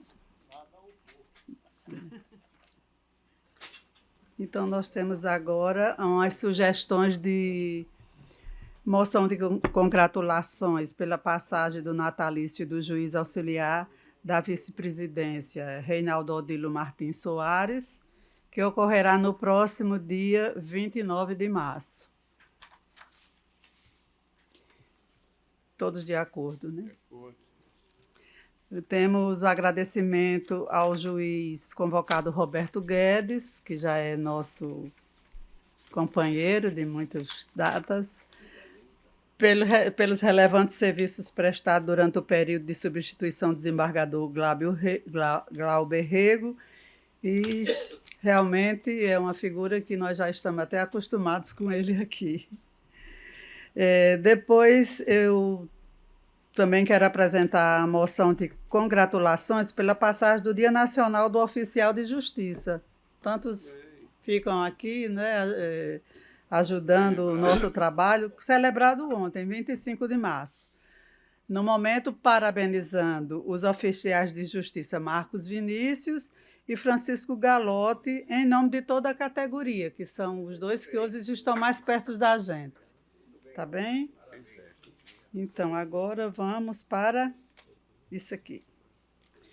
Desembargador Amaury, tem algum pleito e alguma... Sim, rapidamente, senhora presidente. Primeiro, me acostar às proporções de Vossa Excelência, renovar as congratulações aos nossos oficiais de justiça, que estão todos aqui conosco, e os demais que estão nas ruas aí cumprindo os mandados. Eu acho que o Galotti deve ser um dos mais antigos, né? Deve ser não sei se é o decano dos oficiais. 35 anos. Pois é. Ainda é. E no outro instante, senhora presidente, eu gostaria de manifestar, e eu faço submetendo à corte, e talvez até já com a aquiescência da corte, de manifestar nossas congratulações à Vossa Excelência. Obrigada. Ser a primeira vez que preside a nossa corte e o faz com muita tranquilidade, com serenidade e competência, predicamentos inerentes à pessoa de Vossa Excelência e também à magistrada que Vossa Excelência é. Portanto, gostaria que ficasse consignados os nossos votos de congratulações, com anotação devida, né, porque, de fato, a primeira vez deve ser sempre registrada e nunca esquecida, não é, Excelência? Então, fica a minha proposição somente, senhor presidente. Agradeço bastante e, realmente, eu fiquei mais tranquila porque eu vejo muita compreensão dos nossos pares. Eu vejo o carinho, o olhar, Sempre será, sempre. Muito obrigada. Então, doutor Cláudio Santos. Senhora presidente, faço minhas as palavras do desembargador Amaury Moura relativamente ao trabalho de Vossa Excelência nesta sessão, o que me reporta a uma situação que eu tenho também comentado com os colegas, que o tribunal ganhou 3 mulheres de excelente nível, não apenas nos conhecimentos jurídicos, na qualidade das decisões, mas sobretudo no relacionamento.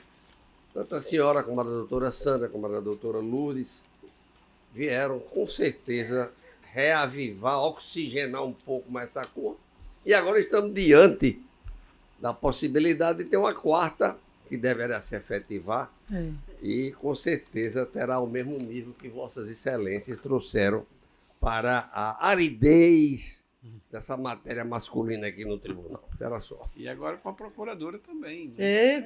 A procuradora já é o concurso. É porque ela já é. Então, desembargador Vivaldo, obrigada. Eu me sinto bem mais feliz hoje, porque hoje eu posso brincar. Eu gosto de brincar. Eu sou irreverente, então eu estava muito tolhida, mas hoje não. Hoje eu já estou mais à vontade, graças a Deus. Então, desembargador Vivaldo. Só me acostar, Excelência, às palavras dos colegas que me antecederam em relação a você. Muito obrigada. Desembargador Saraiva. Senhora Presidente, da mesma forma, me acostar às palavras dos colegas, em particular com relação a Vossa Excelência, e eu me permitiria lhe dar uma nota, 9,8. Muito obrigado. Não estou gostando, não. Eu queria 10. Me esforcei tanto, estou tão suada e não ter pegar o 10. Tá bom, obrigada, querido. Desembargador Amilcar Maia. A primeira vez, eu já passei por isso, a primeira vez sempre é muito difícil. Nota 10. Obrigada. Ó, tá vendo? Muito obrigada. Desembargador Amilcar, desembargador Dilermano. Me acostar, Excelência, a todas as proposições, ratificando-as, não é? Dos que me antecederam. Muito obrigada. Desembargador Roberto Guedes. Senhora Presidente, me acostar e parabenizar a senhora, a todos que me antecederam e agradecer as palavras dirigidas à minha pessoa. Muito obrigada também. Desembargador Cornélio, meu vizinho. Sem proposição, desembargadora, mas a nota é 10. Tá bom, obrigada. Eu achei também. Doutora Lourdes Azevedo. Sem proposições também, mas acompanhando a todas as que foram feitas, formuladas, e parabenizando a presidência por Vossa Excelência. Muito obrigada. E foi 1000, não foi 10, não. Olha aí, ela é suspeita. Doutor desembargador Ricardo Procópio. Agradeço, presidente. Também quero congratular-me com Vossa Excelência e, numa palavra, dizer que sou muito feliz de estar sendo presidido por Vossa Excelência. A nota é o céu é o limite. Tá, ok. Muito obrigada. Desembargadora Sandra. Me associar às proposições, Excelência, cumprimentá-la e dizer que a minha nota é a máxima. Tá ótimo. Ô, Saraiva, é melhor você voltar atrás. Ficou vencido. Doutor Luiz Alberto. Quero parabenizar Vossa Excelência pela brilhante atuação na primeira presidência dos trabalhos deste pleno. E quero apenas um minutinho de atenção dos pares, dos eminentes desembargadores, diante da incumbência que recebi do presidente do nosso Tribunal Desembargador Ibanez sobre a revista do Poder Judiciário do nosso tribunal, Poder Judiciário do Estado, que a revista é de todo o Poder Judiciário do Rio Grande do Norte. Eu quero comunicar que a revista do Poder Judiciário publicou ontem, na sua página, na internet, um paper de autoria da servidora Gabriela Nivolieri Soares de Souza Araújo, assessora do eminente desembargador Saraiva Sobrinho, foi publicado já ontem, sobre o mandado de injunção 7.452, que estende medidas protetivas previstas na Lei Maria da Penha a homens em relações homoafetivas, a mulheres trans e travestis, distanciando-se, segundo a autora, do propósito principiológico da Lei 11.344 de 2006, a Lei Maria da Penha. Foi uma situação recente que ela estudou, inclusive com o apoio do nosso estimado Márcio, que é um assessor também do desembargador Saraiva, que o ajudou no trabalho. Vamos em relação... a autora pondera que, da forma como a decisão foi expressa, eventual descumprimento das medidas impostas não caracterizaria o crime do artigo 24A da Lei Maria da Penha, mas, em tese, crime de desobediência, desautorizando a proteção disposta no artigo 313.3 do Código de Processo Penal. Para a autora do paper, a aplicação dessas medidas da LMP, que é a Lei Maria da Penha, as partes em relações homoafetivas se mostram problemáticas por não haver a proteção a elas, por não haver desequilíbrio de gênero estrutural que justifique a incidência da norma, além de que, assevera a autora, o ordenamento jurídico já reúne mecanismos adequados à proteção das vítimas e responsabilização dos agressores, cabendo ao julgador aplicar medidas cautelares para proteção da parte.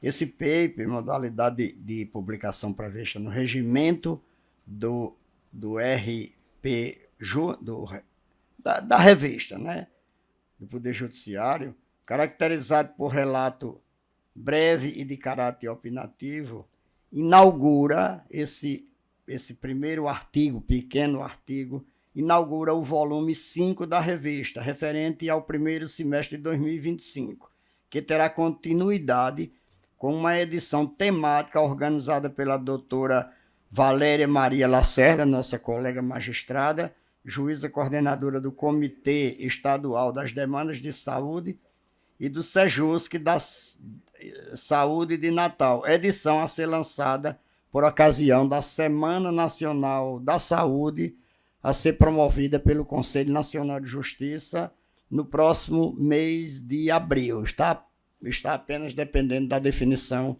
de uma data.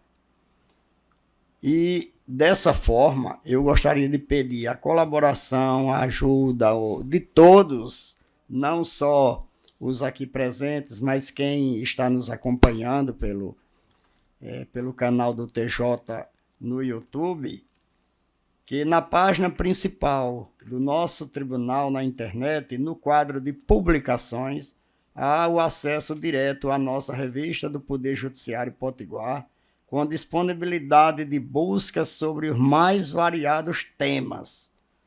E assim, peço, na condição de provisoriamente diretor da revista do nosso Poder Judiciário, atendendo o apelo do nosso presidente, contar com a colaboração de todos e dizer que procuraremos fazer o melhor possível dentro das nossas disponibilidades para corresponder à confiança que nos foi confiada pela presidência do tribunal. Muito obrigado a todos. Obrigada. Apenas lembrando que às 17 horas teremos o encerramento da inspeção judicial pelo CNJ aqui, neste plenário. Convido também a desembargadora Sandra para a gente ter uma reunião com o desembargador às 4 horas. 15h30. 15h30, tá bem. Senhora presidente? Pois não? Só me permita uma consideração ao final, além de renovar os votos de congratulações já aqui lançados, também fazer uma referência de parabéns ao Dr. Reinaldo Odilo, com quem eu tive a satisfação de trabalhar em Dinho Marizal há cerca de 20 anos ou um pouco mais, e manifestar também a minha alegria nesse período aqui, nessa atuação na Procuradoria-Geral, está sendo presidida por uma mulher à frente dessa sessão do Tribunal Pleno. Então, muito obrigada, parabéns, né, que a senhora conduza sempre com competência e tranquilidade, como tem feito. Obrigada. Eu que agradeço as gentis palavras, e não havendo mais nada a tratar, eu declaro encerrada a sessão de hoje. Muito obrigada.